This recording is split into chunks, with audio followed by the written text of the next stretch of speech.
Good evening, everyone. Today is the 11th of April, 2024. It's April 11th, 2024.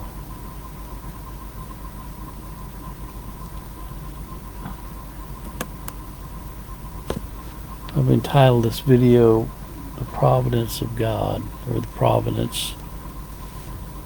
If you look up the word providence, the definition of providence is divine guidance or care. God conceived as the power sustaining and giving human destiny.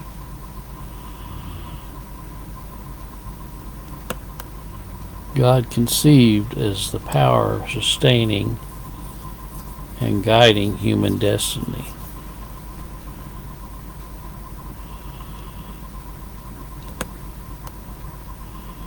Now again, a lot of people do not believe that God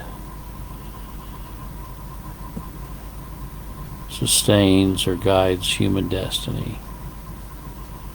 They believe that man controls his own destiny by his decisions and his choices. The problem with that kind of reasoning is that it denies Scripture.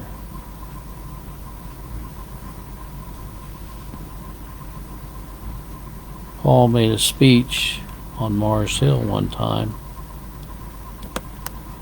and we find this speech that he gave in the 17th chapter of Acts.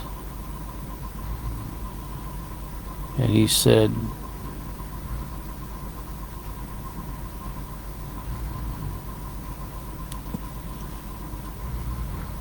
I perceive that in all things ye are too superstitious. And 24th verse he says, God that made the world and all things therein, seeing that he is Lord of heaven and earth, dwelleth not in temple made with hands, neither is worship with men's hands, as though he need anything, seeing he giveth to all life and breath and all things. And he hath made of one blood all nations of men for to dwell on all the face of the earth, and hath determined the times before appointed in the bounds of their habitation. That sounds like providence, doesn't it? It's if in the bounds of our habitation, and he's made all of one blood all nations, sounds like he's pretty much determined our destiny. In the book of Ephesians it says that he works all things after the counsel of his own will. Paul goes on to say, for in him we live and move and have our being, for we are also his offspring.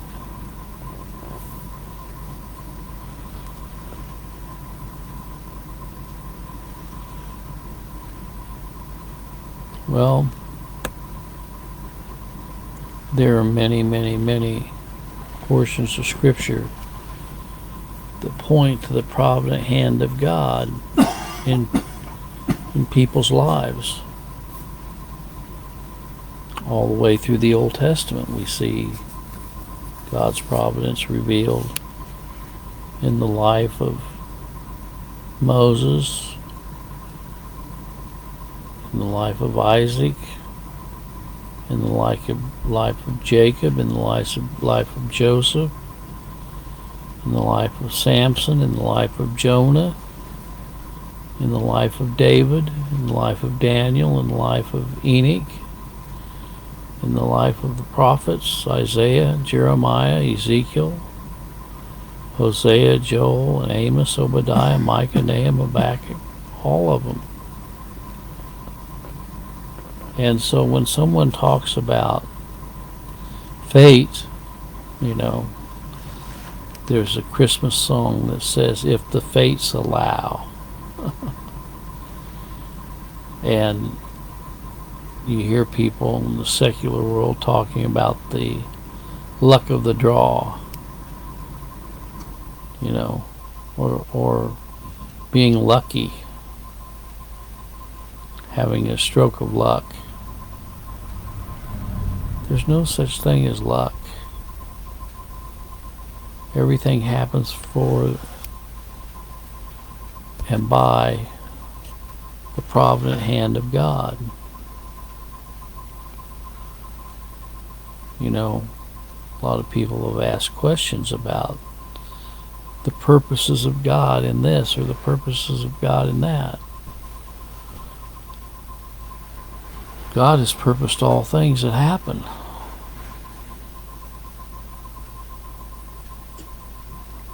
In the first chapter of Genesis, the first verse of the Bible, it says, "In the beginning God created the heavens and the earth. And God said, let there be light. And there was light." So people that talk about a person determining their own destiny by their choices, and I've heard people say about certain people, you know, he made all the right decisions in his life. Any correct decisions any man makes are a result of the provident hand of God in their lives.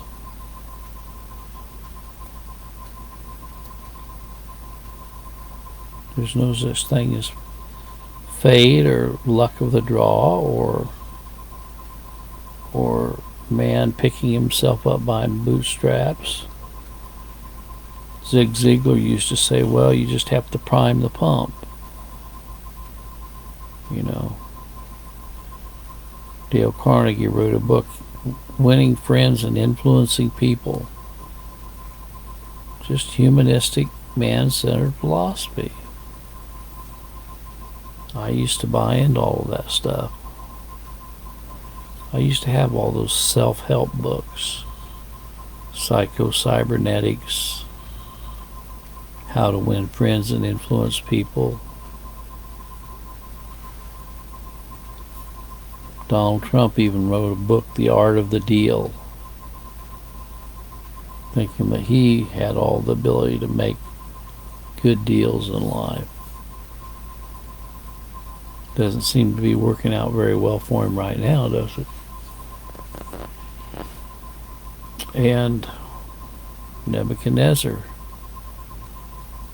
thought he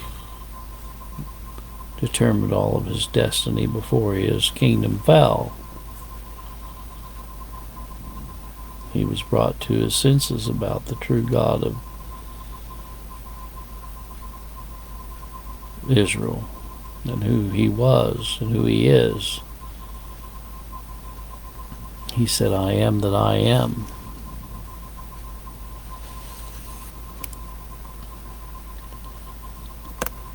So people want to criticize those who spend a lot of time proclaiming the sovereignty of God, and they want to question the power of God, the omnipotence of God, the omniscience of God. They want to question his attributes. They want to shake their fist in the face of God.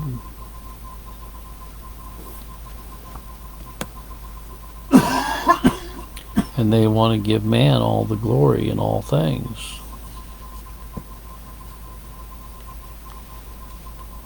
Paul said, for as much then we are the offspring of God, we ought not to think that God is like unto gold or silver or stone graven or art and man's devices.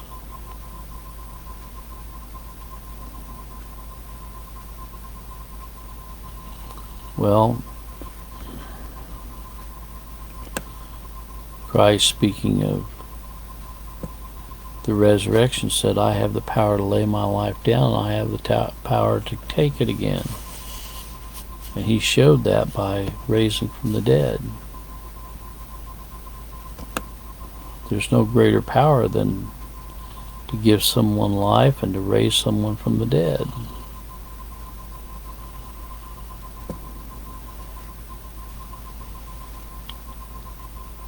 The 31st verse of that 17th chapter of Acts, it says, Paul said, because he hath appointed a day on the which he will judge the world in righteousness by that man whom he hath ordained, whereof he hath given assurance unto all men, and that he hath raised him from the dead.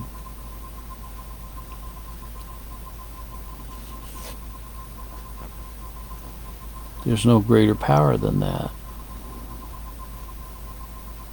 And when they heard of the resurrection of the dead, some mocked, and others said, we will hear thee again of this matter.